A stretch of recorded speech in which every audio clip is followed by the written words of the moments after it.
Good evening, everyone, and thank you for joining us tonight here for KION News at 5:30. I'm Veronica Macias. Tonight, we begin in Pajaro, where agencies are repairing the levee breaches that caused the town to flood back in March.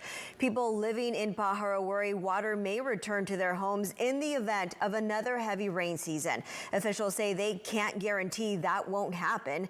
Telemundo anchor Edgar Olivares has more on this special report tonight. It looks like a normal day in Pajaro. However, for this community, the fear of another flood never goes away. In March of this year, the Pajaro River levee broke in 3 sections. Much of the town of Pajaro was underwater. This church looks quite normal right now, but 9 months ago it was completely flooded. Now people can come, but there are concerns about a new flooding.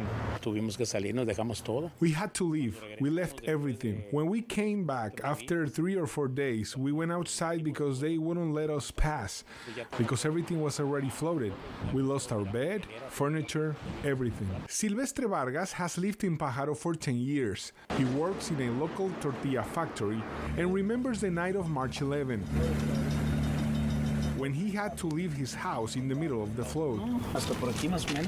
Vargas points out how far the water reached that night. He worries that officials cannot guarantee that won't happen again.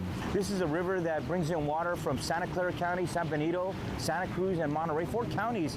We have water coming from different fields, so many different properties into a river, into a levee system that was built for the storms of decades ago. I'm standing at the Pajaro levee. Officials tell me Side 1 is already repaired. They say that should help with flooding in downtown Pajaro. That 400-foot gap that they fixed was built to today's engineering standards. So it is actually stronger, that 400-foot section, than the older levees to the immediate right or left of it, which are the original 1949 levee system. According to engineers, the other 2 ruptures may cause flooding in agricultural fields and Highway 1. Work on Site 3 is underway. The Corps of Engineers say it was delayed due to removal of water in that area. They estimate that it will be completed in 2 weeks.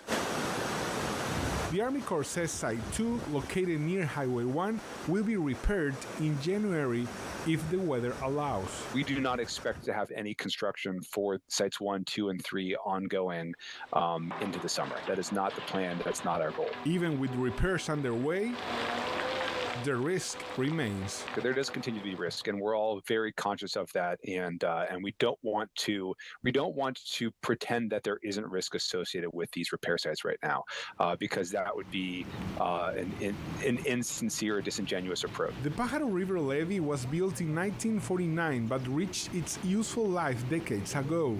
The Army Corps of Engineers says the new levee will protect the river for 100 years. According to the agencies involved in the project, they expect to start building the new levee in 2024 and finish it in around 7 years. But why did it take too long to have protection for Pajaro and surrounding communities? The Army Corps looked at a benefit-cost ratio, and they used this analysis that really sort of hurt people rather than help people. The levee and the infrastructure repair is based on tax base within the communities. Pajaro is a community of 3,000, a working-class community. It does not have a great deal of resources. Watsonville has 50,000 people, a lot more wealth, so you could throw the tax on each of those, and which money is going to be available to maintain those levees. This is changing from that because we realize it's unfair, and that's what we're trying to address, past inequities. We know that this has been something that the community has asked for a very long time. It's not that there hasn't been a lack of ask from the local elected officials, from the local residents, local businesses. It just finally, our state agencies are recognizing that the risk is so great against the poorest residents of our communities. Families in Pajaro are still waiting for help. They said we will get help, but they lied. I didn't get a dime from FEMA. For those individuals who don't have their papers, it's especially devastating because they're not eligible for any of the assistance programs that others have, which is so unfair because they're paying their taxes just like everybody else. and yet they are excluded from the help they need. The state approved $20 million in funding for Pajaro. Monterey County will give money to businesses and families affected by the flooding. In addition, there will be projects for the community. That money was very much needed. Yes, FEMA came in here, provided some help. The state created a storm assistance program for undocumented immigrants. That helped some families, but it wasn't enough, obviously. These small businesses didn't qualify for any help except another loan, which many cannot afford. Rainy days are expected during Christmas, a time locals hope the levee can resist, so as them. In Pajaro, Edgar Olivares, KION News, Channel 46.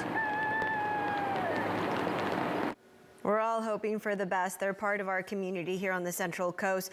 The total cost of the new levee is approximately $600 million, and that work will take multiple years to complete.